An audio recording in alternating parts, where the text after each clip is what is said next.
น้องไก่น้อยนี่น้องไก่พันธุ์นอนเลย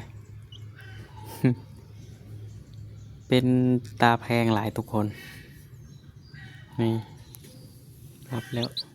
ตื่นแล้วบ่ยังบ่รับอ้าวสบายดีทุกคน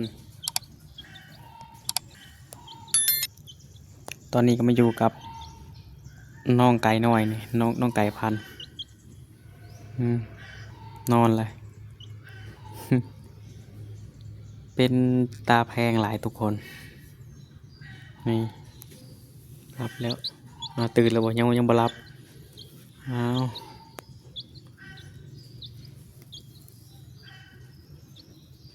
จะให้ทุกคนทายว่าเป็นตัวผู้หรือตัวแม่นี่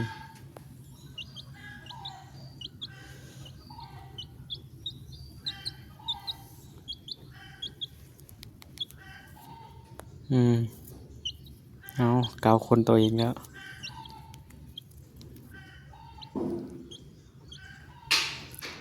บิดคิงบ่เอาไว้เจอกันใหม่คลิปวิดีโอหน้าทุกคนวิดีโอนี้ก็ซีมีแต่เพียงเท่านี้ก่อน